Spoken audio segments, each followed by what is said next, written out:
Thank you so much. Thanks for coming. I appreciate it very much. Thanks, Mike.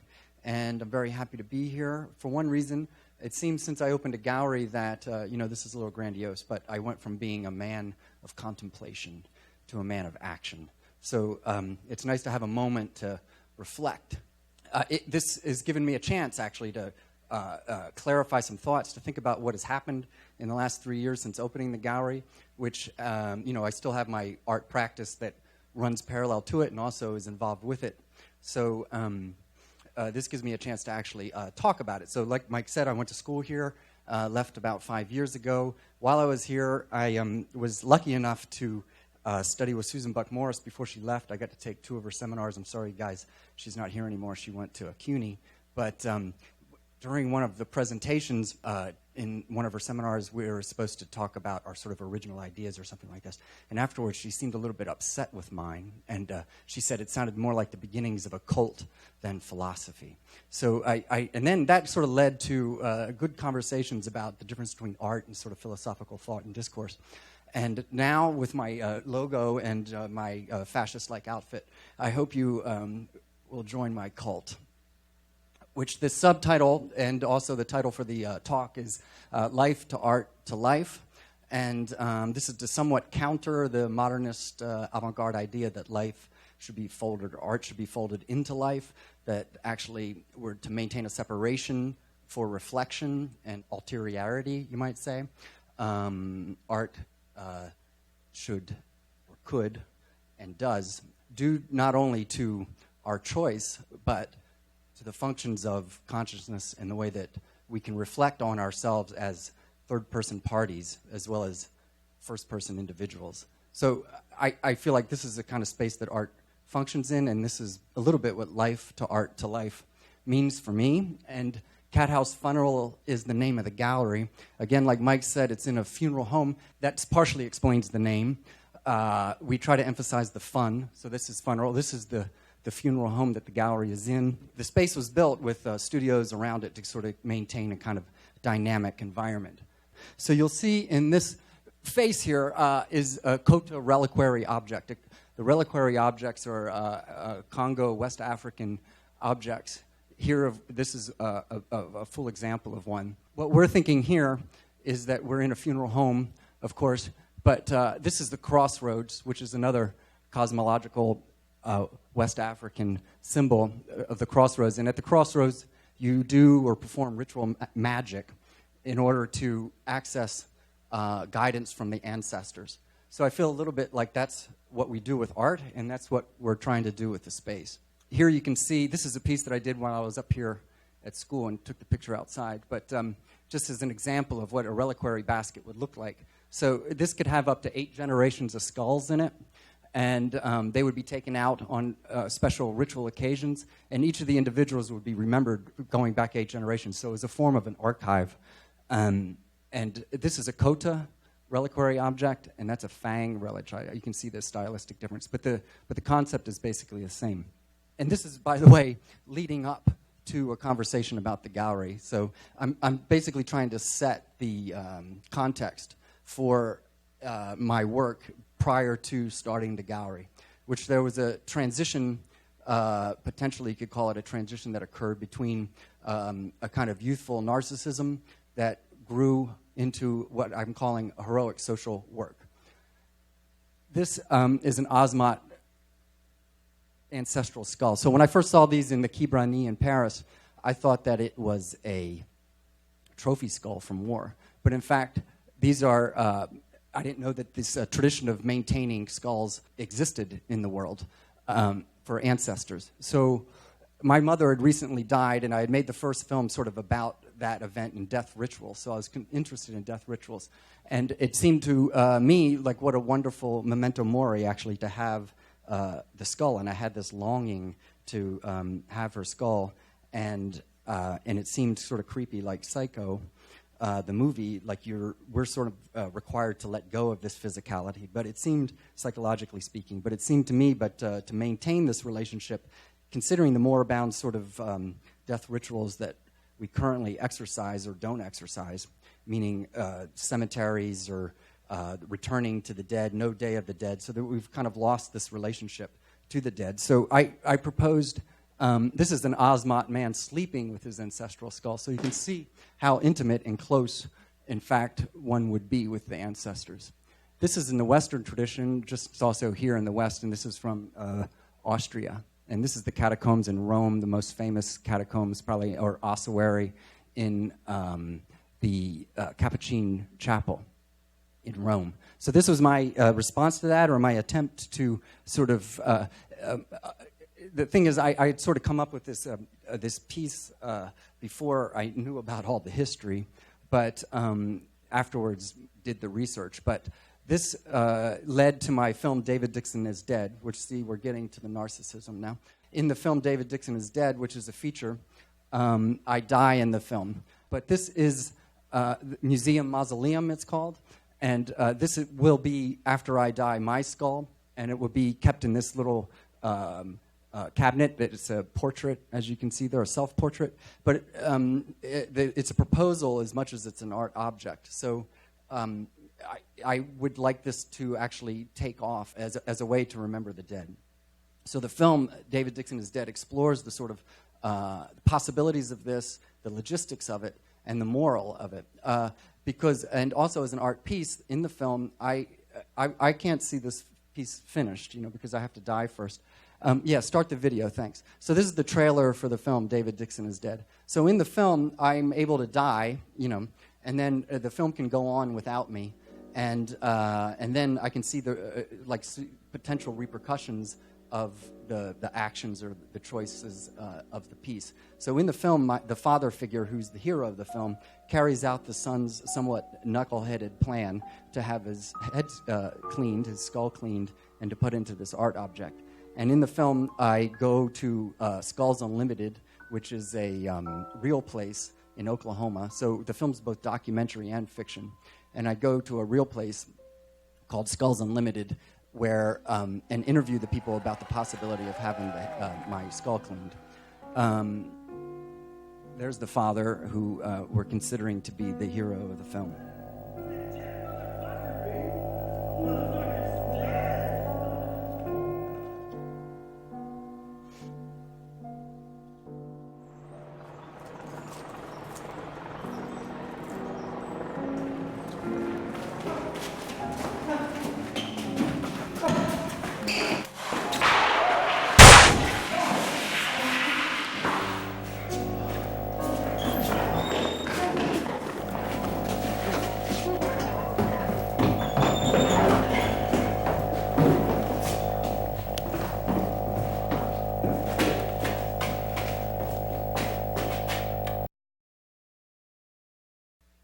So this piece is called The Artist in His Studio, self-portrait once again. The white maleness of the subject is certainly considered.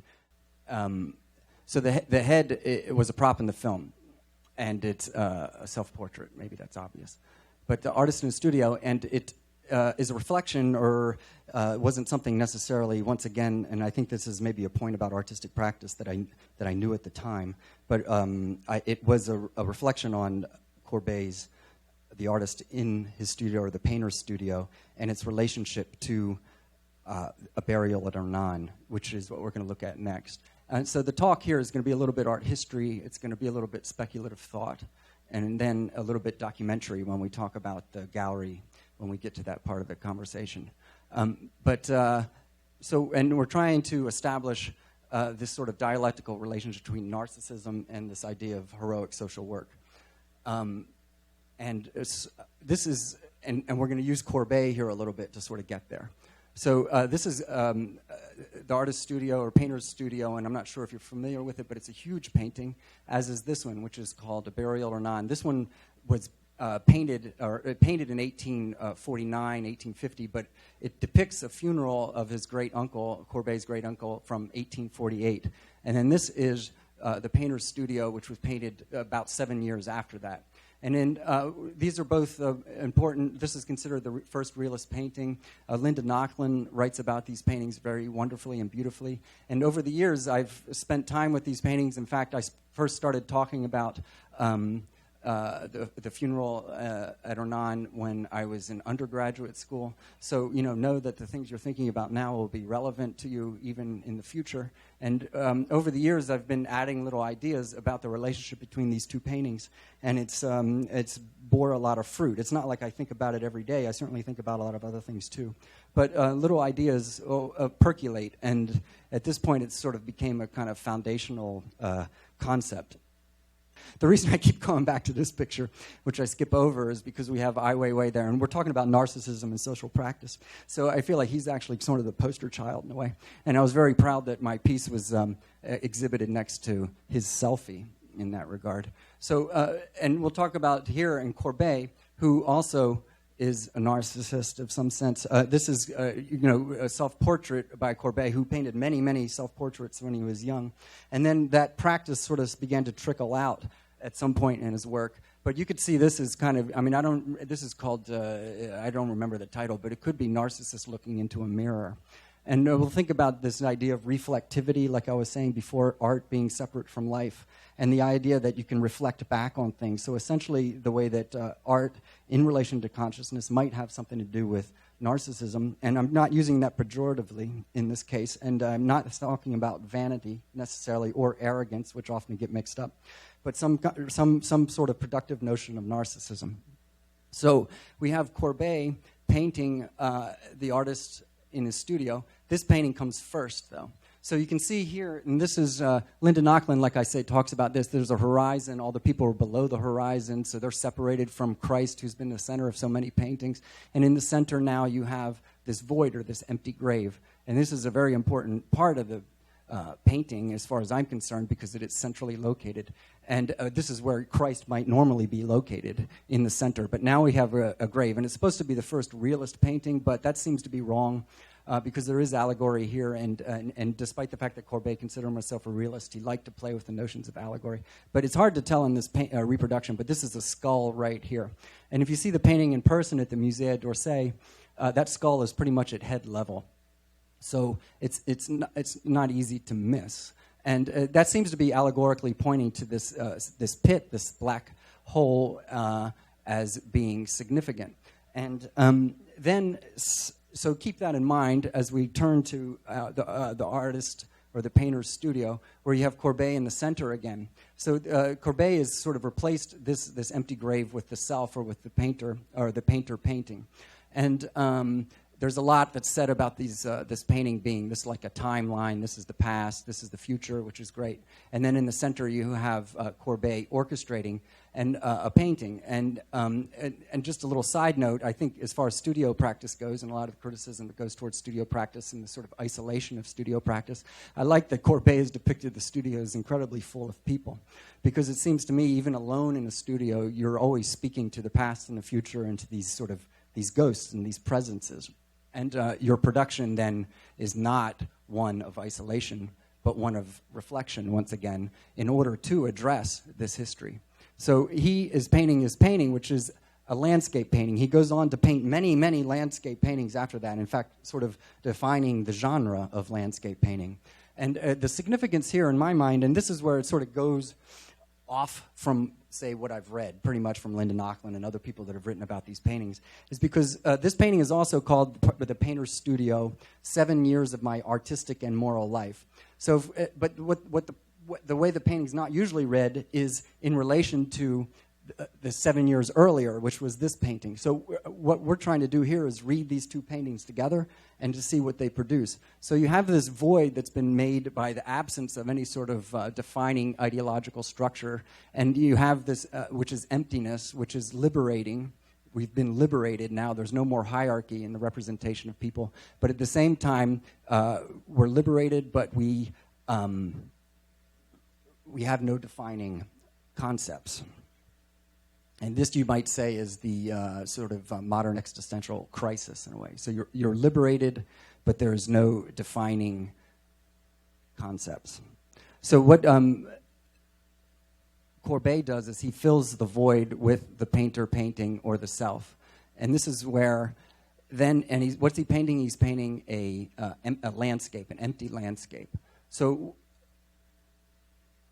these are basically then his empty landscapes that he paints then afterwards. And I call them empty because they're sort of devoid of a subject. If you look at them, I figure in the time that they would have seemed very like, where are the people, where are the houses? I mean, where's the subject to the painting? And there's a path, but there's no one walking on it. So what I feel has occurred here is that Courbet has sublimated the subject. So the subject is actually now the painter painting the painting. So when we look at one of Courbet's landscapes, we assume the role and position of the painter having painted the painting. So the real conversation in the subject is us standing in front of the painting where the painter once painted and seeing as he saw, or as he wants us to see. So he, in effect, embodies us, and you can see that as a kind of comment on immortality and how it functions in art. So Courbet's spirit is kept alive through us standing where he stood in front of his painting. And I feel like this is what is being illustrated here and represented, and here in his later landscape paintings, it becomes enacted. And so I'm seeing this as a kind of, as I'm saying, narcissist myth, where you have this sublimated subject who has disappeared into the reflecting pool, and you might say. So we'll bring in Caravaggio a little bit to talk about that, and this is his painting called Narcissus. So this is a painting that I did, to talk a little bit about what I did, called Narcissus, and it's part of my Heroic Social Worker series. So you can see here the letters spell out Heroic Social Worker, but they're also reflected backwards here. So like a reflecting pool, there's a relationship between this sort of mirror image with the words spelling Heroic Social Worker, but the title somewhat contradicting that with the notion of narcissism.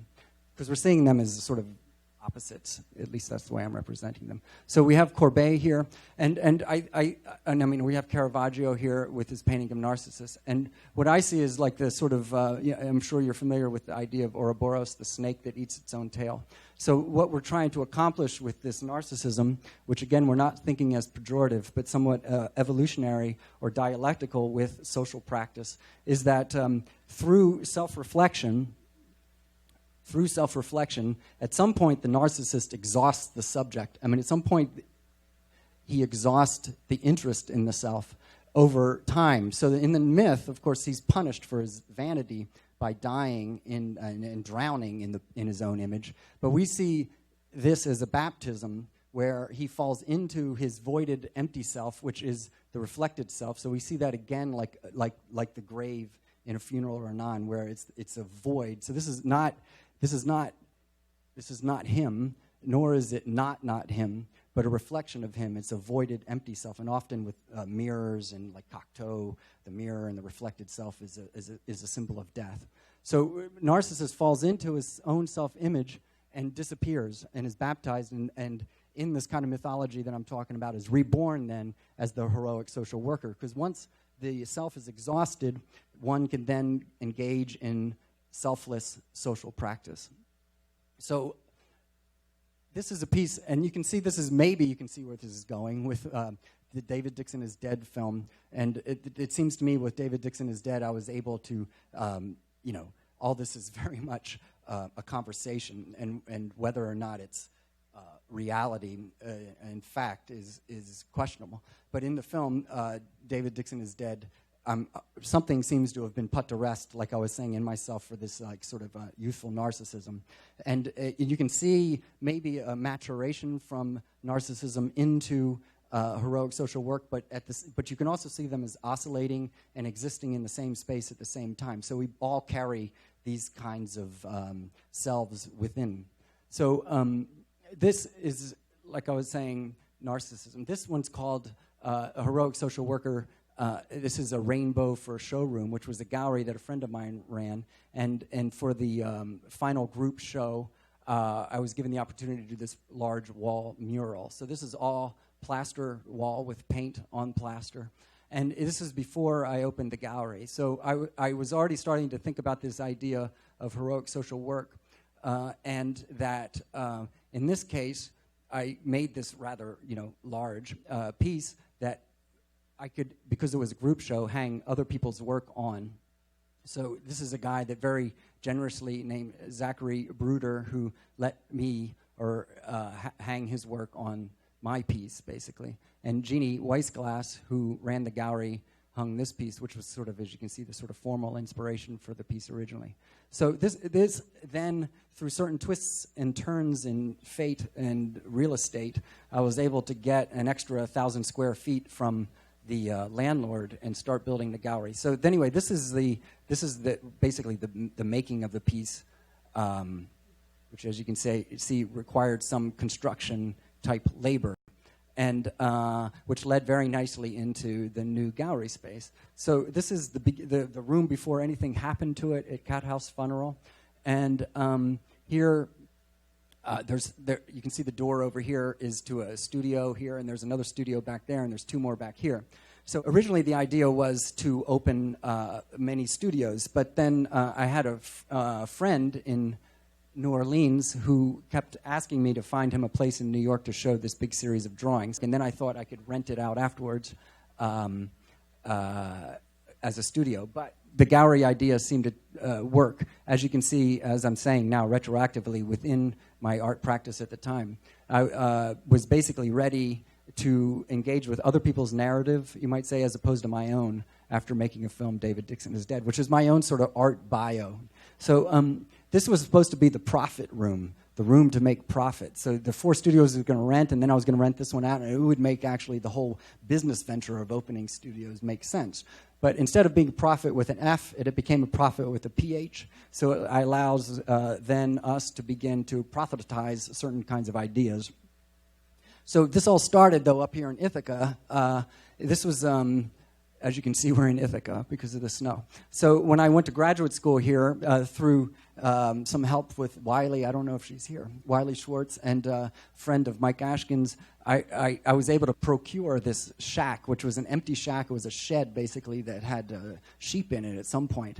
And I was as excited about doing this as I was coming to graduate school, actually, because I was able to, it was called a rentovation is what I called it, because I paid rent by renovating this shack so that it could actually be habitable, if not livable, but habitable. So it took me the 2 years that I was here to do that, but I was able at some point then to finish and have shows and exhibitions in there, which Leslie Brack did the first show in the space. And as you can see, the walls were plastered and the decoration somewhat idiosyncratic. And this was then my first small gallery. This is the heater in there. And you can see this is how it started, which was very rough, as you can see. And it was 2 stories, too. And this is Robert Andrade, who was one of the grad students at the time who did a show in the space. And as you can see, all this kind of sociability that happens as a result, and the obligatory fire, which I found up in Ithaca. Every party has to have a bonfire. And we would have screenings in the space and other kinds of meetings. So then, I get back to New York, and this space is down the hall from my studio, which is this way. So I was definitely seeing this gallery as being an extension of my studio practice, and wasn't sure where it was going to go, But you have this kind of potential, which was exciting. So this was the first show that we did there, and I used the word "we," which I like using, and I can use it with impunity now.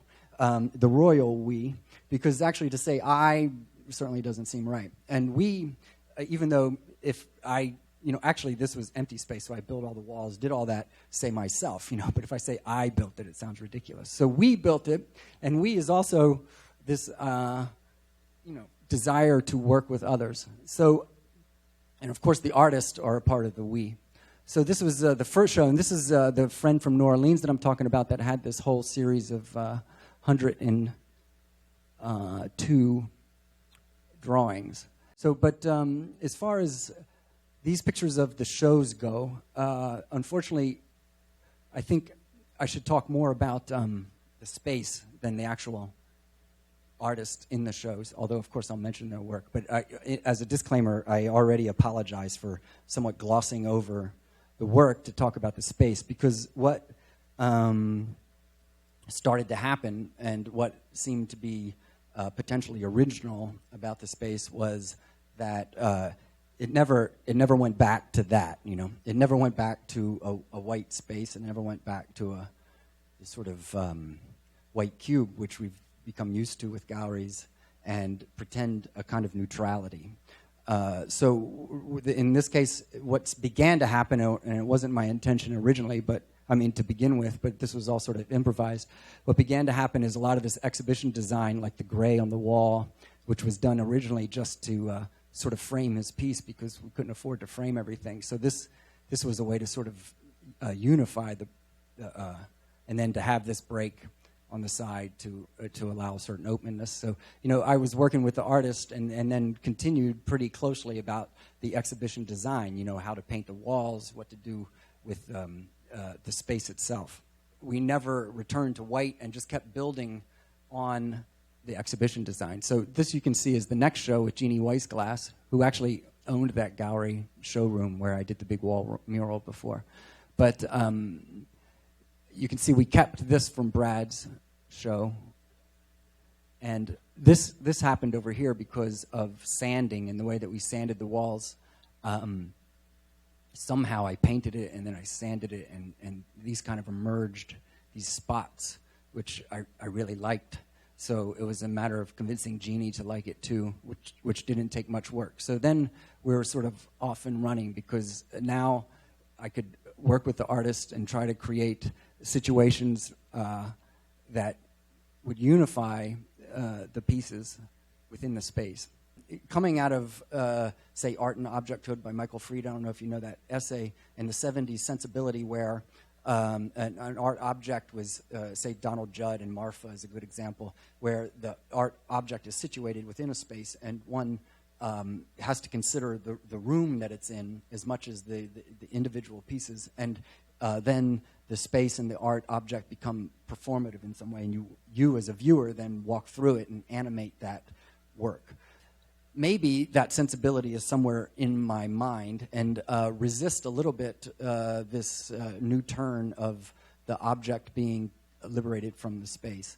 Now, it's not really a position. It's just something that the space began to dictate at some point, and then the fun, say, and of like FUNeral, the fun of trying to sequentially allow one show to lead into the other became, for me, a kind of collage-like formal exercise. Never doing it to such a degree that it would damage, the content of whomever the artist was that's coming in. And of course, the artist wouldn't let that happen. So we had a good sort of way to balance that. But this show was the third show, which was, as you can see, all the people. I showed that because there was 90 artists in the show. I didn't curate the show. It was curated by Irina Jurek, who's right here, and Diana Buckley, who I'm not sure is already in the picture. But there were two curators that brought the piece to me, and it was called Shrink It, Pink It.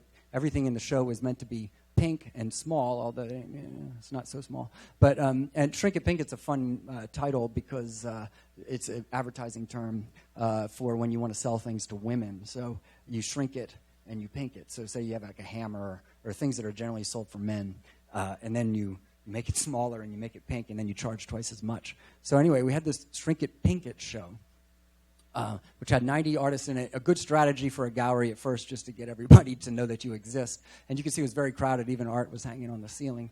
And for me, doing the plastering, which, so a lot of this, I don't know if I mentioned, you saw that one piece that was all plaster.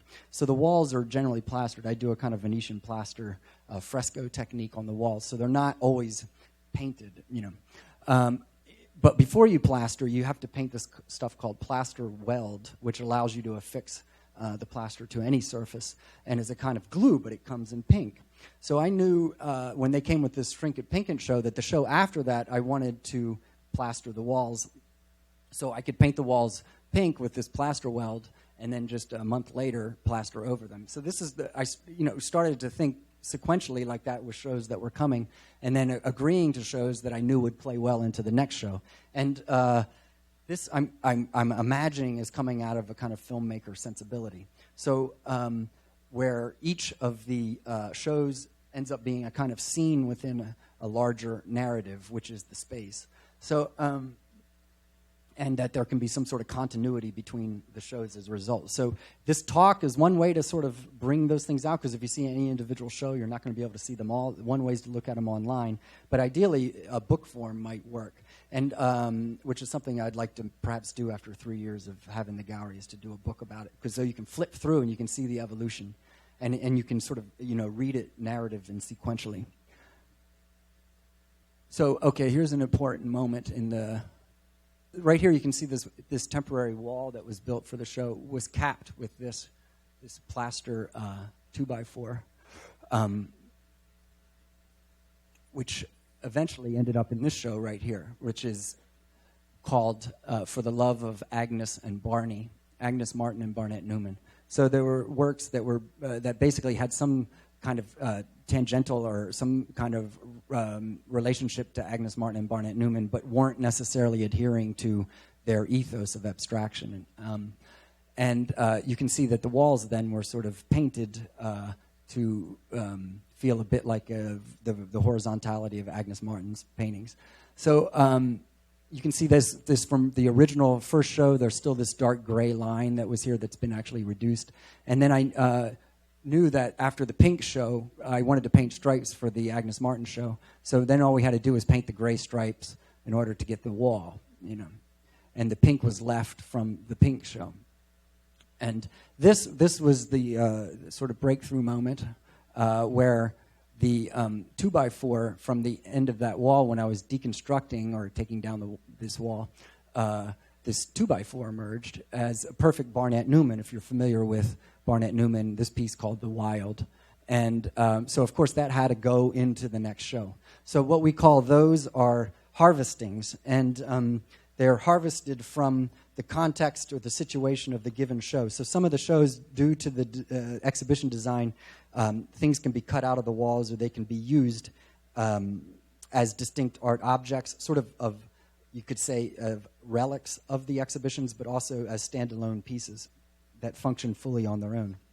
So I have a nice little quote from Agnes Martin that came up during that show about harvestings, and then I started doing harvestings, so it seemed to really be an important quote. So this is what Agnes Martin says about: a potato farmer stands in front of his harvest of potatoes and says, "These are my potatoes.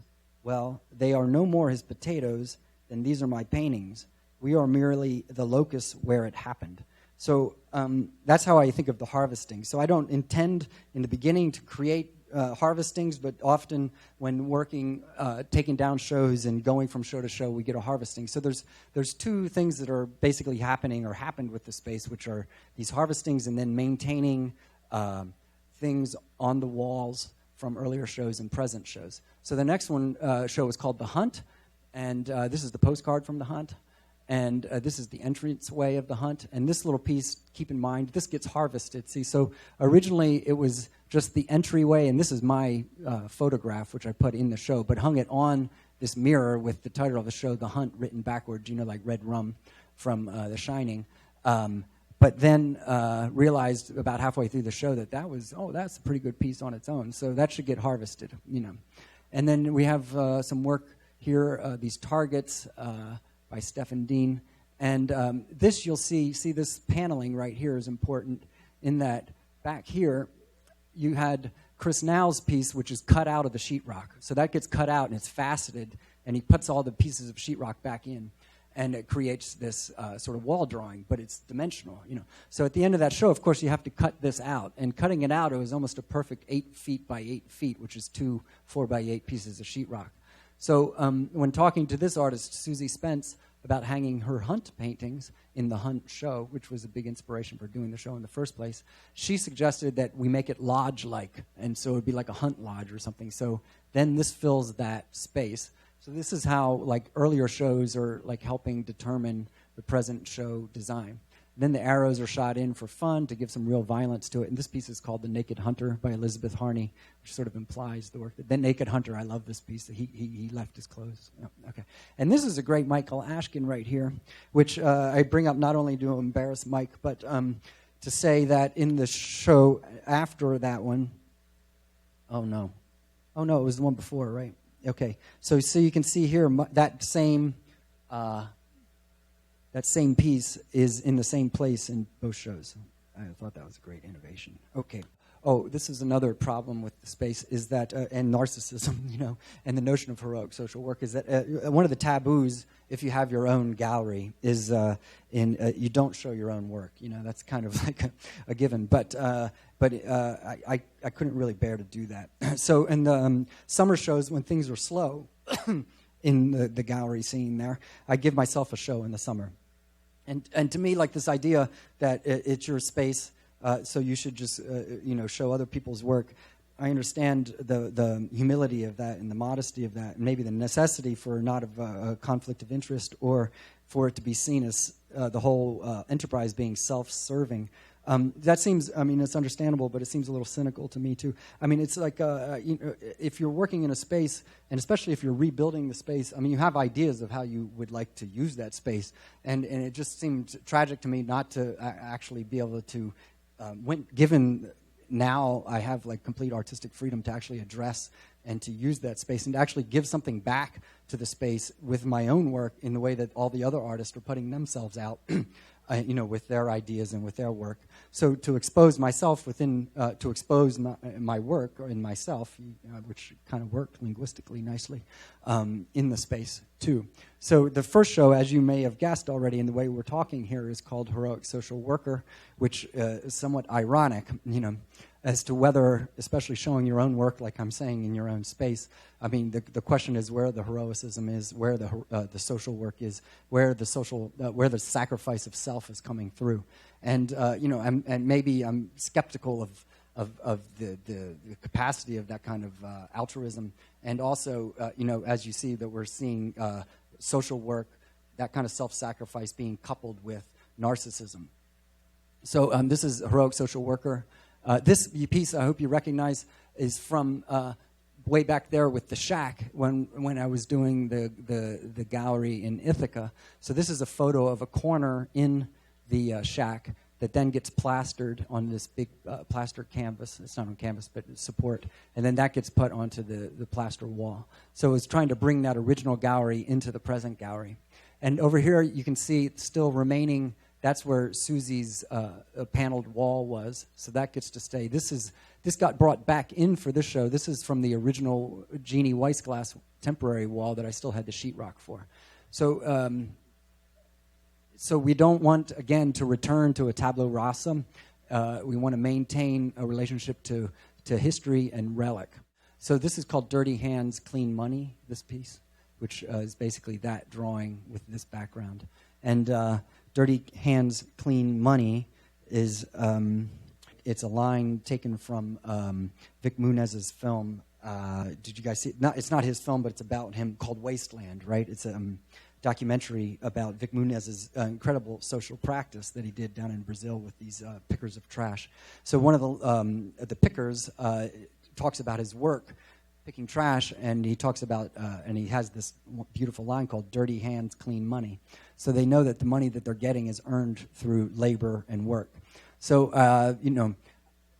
having the gallery, building the space, Dirty Hands, Clean Money, whether art can ever claim those kinds of justifiably moral label practice ideas is part of the question we're talking about here. Because as much as I may be laboring, my name is attached to the work, and it's meant to reflect back in some way on the artist and sort of bring fame and glory to the person, which does not seem altruistic.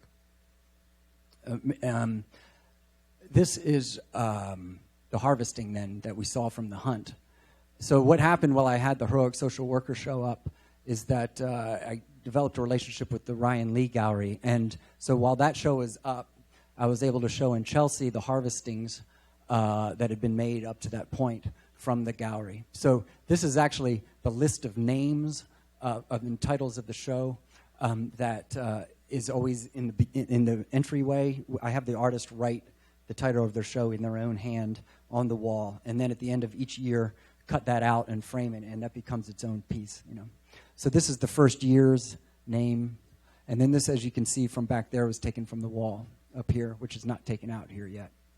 So that was sawed out of the wall. This is an assemblage, kind of mid-career Jasper Johns-like, but an assemblage of different motifs from The Hunt. So The Hunt got this kind of treatment where I collaged, and that's actually parts of the wall. So it still has the magic of the aura of the relic, but it's recomposed and configured for this piece in particular. And here we see the original harvesting 2x4, some more of the pieces. So, okay, after that first year, that was the first year of efforts, the walls began to get pretty Baroque, and it seemed to be difficult to really show anybody's work in there respectfully. So the second year necessitated sort of covering everything that had been done already. So rather than paint over it, we simply built a new layer of walls around. And then these walls were plastered.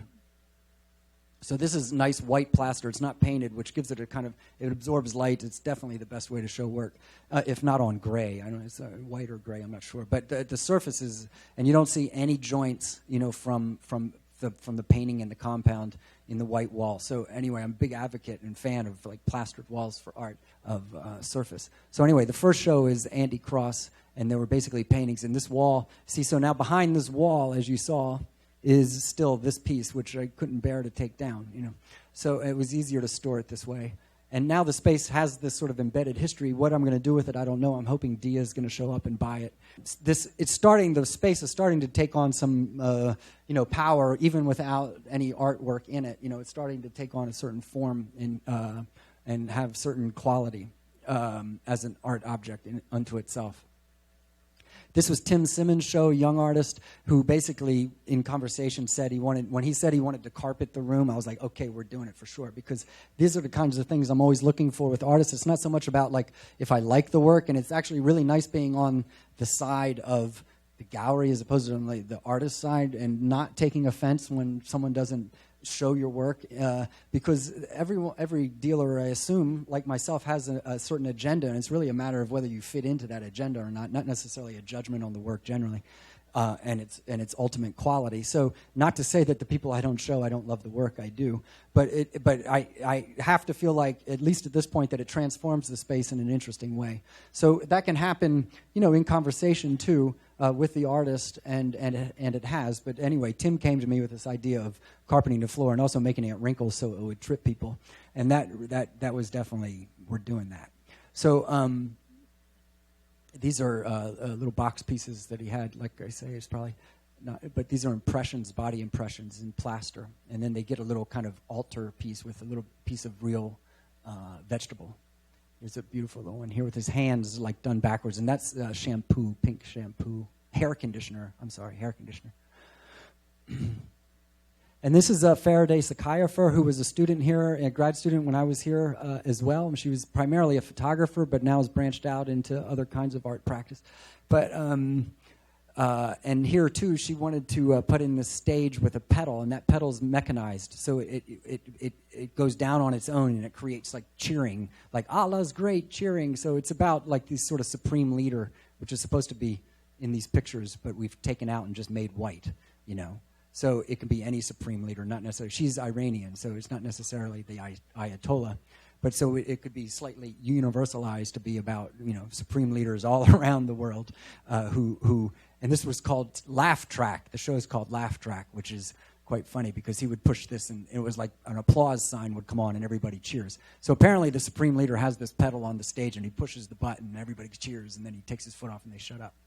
So this is what this is, and you can see here's the crowd, and they all have white banners too. So we were playing on this idea of a white space, a white blank space. So all the work has this in it. These are beautiful photographs that she did. You see, I can't resist talking about the artist. Anyway, these are beautiful photographs she did of workers in Iran and Tehran, where she stood behind them and held up this white thing, and they took a picture of themselves with a clicker. So, I mean, Faraday's a perfect example of how, the sculpture that I was showing you that has my head in it and the buckets, called The Artist in the Studio, and, which is about reflecting on death in the studio, and how maybe all the work that we make in its attempt or its bid for, if not immortality, certainly for a conversation outside of its own solipsism. I mean, this is potentially the source of what art making is, so as to have an effect in the world, questioning that piece and my ambitions and this white male sort of being laid to rest in the studio. Part of the adventure for me is to be able to work with someone like Faraday, who's an Iranian woman, and the subject that she can bring to my experience, saying that I can promote and help work with, is something that I could never do within my own art practice, from my own identity point of view. So ethnic identity and the desire to speak through other voices is also something that led to wanting to work in the gallery. This is Gregor Neuer, who's an Austrian artist.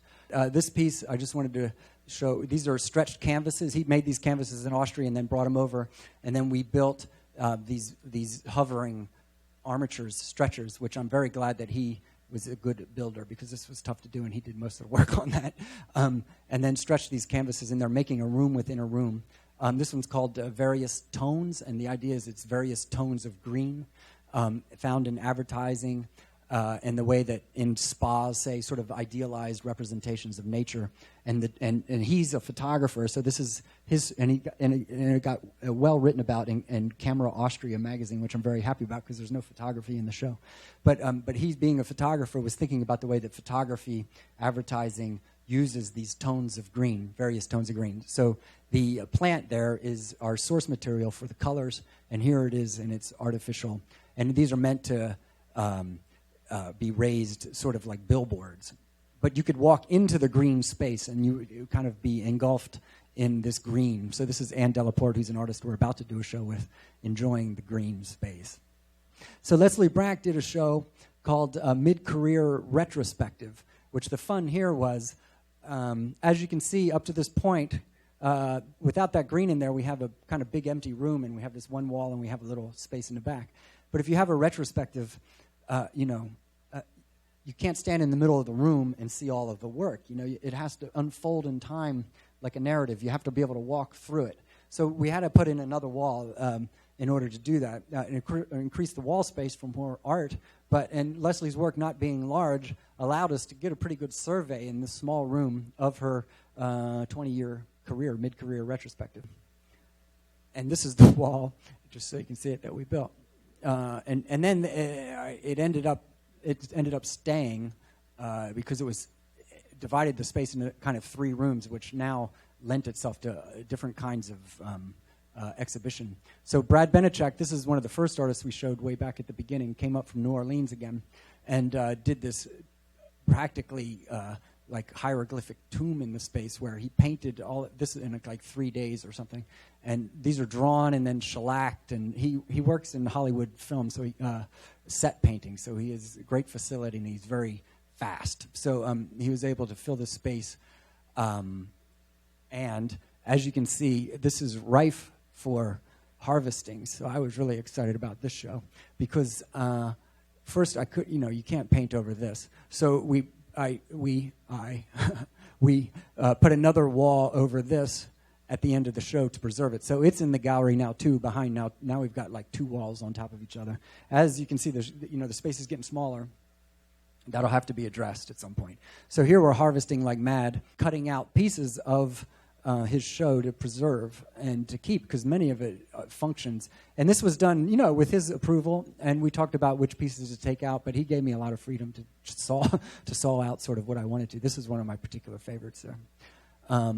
And this is, as now you can see, the harvested from that spot.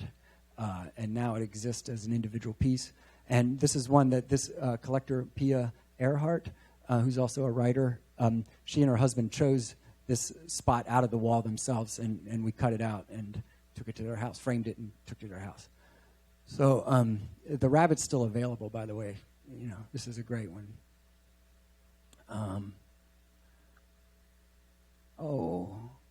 All right, so we're back to another show by me. This is a summer show called Dixie, and my last name being Dixon. I'll go into a little bit of the content of this show because it's, my show within my space. But if I go on more about my work, I'm sorry about that. But so this show is called Dixie, and my last name being Dixon. I'm from North Carolina, as I said, so it's a kind of a nickname. Friends call me Dixie. So I've sort of had unfortunately be associated with this history of Dixie. So these paintings are painted. These are early American landscape paintings, romantic landscape paintings painted in China. So you can order paintings online now. I'm sure maybe you know this by now. And they come in like a month, and they're painted to your specifications. But this is a Frederick Church. No, that's a Frederick Church. This is a Bierstadt. So I wanted some exploited labor in my idealized paintings about Dixie. So it's good to actually talk about this because it does bring up the notion of the crossroads, which is in the gallery name, the crossroads again.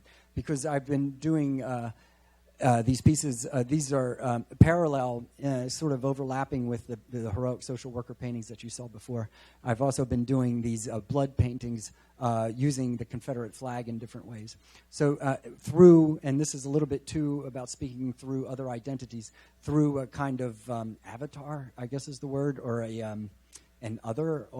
through a character, in fact, is what it is. So, because for my next film, which would be my third feature, I have a character named George, and in the film, George is an artist, and he's a student artist, and he's in high school, and he's African American, and his father was killed when he was 4 years old, and this was a traumatic experience for him by marauding rednecks, basically. So as a 17-year-old, he's making paintings to sort of exercise this trauma.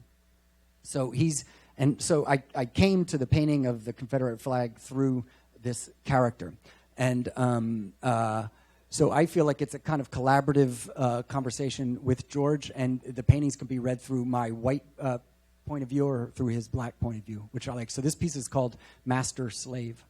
And as you can see, it's the Confederate flag, but it's been cut in half, sawed in half, and then flipped around and made into this lozenge shape. So these are just brutally sort of cut on the edges. And then they're sewn, or they're screwed back together like this, making a lozenge. And in West African Congo cosmology, this is a conduit to the afterworld, or to the spirit world. This being the crossroads where, like you were saying, ritual magic might be done. And then the open lozenge, which often represent graveyards and other things like this, allow for this communion of spirit, let's say. So, the Confederate flag, somewhat ironically, or not ironically, what's ironic is that, this is a long opinion about the notion of the Christian cross and where it, as a symbol, comes from. But the crossroads certainly precedes the Christian cross as a sort of ideological, cosmological structure. So the Confederate flag is a cross. It's St. Andrew's cross, which is taken from Scotland, and St. Andrew's was crucified on an X shape, basically. So it may be not surprising that the Confederate sort of ended up making a crucifix as their flag. So in conjunction with, this one's called the Klansman. This is painted with blood too. Oh, that's all batiqued with blood. So it's wax and then stained, and then the wax is melted off. This too, called the Klansman, is plaster and blood. And then during the 100th anniversary of Birth of a Nation went by in 2015. I don't know if anybody noticed, but not many people were celebrating, and we certainly weren't celebrating, but it felt like an important thing to recognize. So we had a screening of Birth of a Nation, and not just arbitrarily. It came about partially due, and I don't know if you know about Birth of a Nation, but I won't look it up. Actually, the film is on YouTube. You can watch it, and it's one of the most disturbing and surprising and crazy things you'll ever watch. So. But I found out that a guy who has the same name as my father wrote the book for that Birth of a Nation was based on, and he's from North Carolina, and so there's this whole personal history that I'm not related to him by blood, but then again, that's the point. The Birth of a Nation is about the Ku Klux Klan, just so you know. So, and they're the heroes of the story. So, and this guy, Thomas Dixon, wrote the book that gave birth to the second wave of the Ku Klux Klan. So when I discovered all of this while I was researching Confederate flags, it was surprising and disturbing. So I read the guy's biography and everything. I'm not, like I say, not blood related, but if we speak in terms of blood, we're really speaking in terms of the Klan. So there's certainly a lot of ethnic overlaps in our lives. So one has to sort of address some of this problematic. So we screened the film and had so this ended up in amazing conversations about it afterwards. But this is became an installation after the screening was up for a few days, and this is a series of 9 paintings which were made somewhat in tribute to the people in South Carolina that were killed. And then we're back in the gallery space. That was an adjunct space down the hall, actually my studio. So anyway, we're back in the gallery space with Nicole Ginzel's show. You can see this is that extra wall that we were talking about that was added. Over here you can see a little bit of the wall that's covering Brad's mural that's behind that. So that wall is on top of that wall that's on top of that wall. Here, this was the exciting thing, is like you have this wall, right? And there's another wall over here. So Edwin Bethia, who tells me at some point that he always wanted to show his work in a labyrinth since he was like 12 years old. I was like, oh my God, we can build a labyrinth in here by simply putting up 2 walls, because you put a wall here and here, you've closed off the entranceway and you have to walk all the way around to get back out. And then we sawed a hole in the wall to get back out again. So it was really a kind of, the economy of it was great. You could build this one wall and you get a labyrinth. This is one of Edwin's pieces that we looked at in the dark with these handheld lights. And this is the wall that you exit from. So, this is the next show, Daniel Swanigan Snow, who we showed at the Outsider Art Fair as well. He's a real interesting link for me, but you can see we used the opening in the wall for his show. We took down the labyrinth, kept the walls, and the walls are leaning against the walls in here, and they can be used for future shows, but they're actually now sculpturally part of the space. The show's called Sober Don't Make Art, which is a great name for a show. And this was Dan's booth at the Outsider Fair, also called Sober Don't Make Art. So the Outsider Fair we did first, which led into the show in the gallery. And I got to trick out the space. You know, he got to give the artwork, and he was very willing to let me exhibit it the way I want to. We built this kind of tent for the space and everything. This is Dan Snow himself, or Daniel Swanigan Snow, who is in the role in my film David Dixon is Dead. So he is an actor, Daniel Swanigan Snow, who is a kind of character actor. And he plays 4 parts in 2 of my films. And here he's playing the slave trader. This is Dutch West India Company, which is a prop in the film. That's why it says property of. The Dutch West India Company's big slave trading, I'm sure you know, organization. So, but Dan plays in the film. He also plays an art dealer in this film, because I think there's some sort of overlaps, and we didn't really go into the name Cathouse FUNeral and what that means, but maybe now's a good way to conclude with that. So Cathouse FUNeral is funeral cathouse. Cathouse is also, I was very naive, did not know that cathouse meant a whorehouse or a bordello. And the reason that I called it cathouse is because we always called our domestic space the cathouse, because somebody called it a cathouse a long time ago. And I thought that they meant we were bickering, but in fact, I don't know what was going on. But I said, oh, okay. We just always called it the cat house. So when I opened a gallery, it was natural to call it the cat house. And then because it was in a funeral home and I wanted to play on the funeral and, so that whole thing, and it worked graphically with the crossroads and the Kota reliquary figures. But then cat house too, then I was told, hey, that means a whorehouse. And I was like, oh my God. Well, and I was like, perfect, it's a gallery, because in a gallery you sell yourself.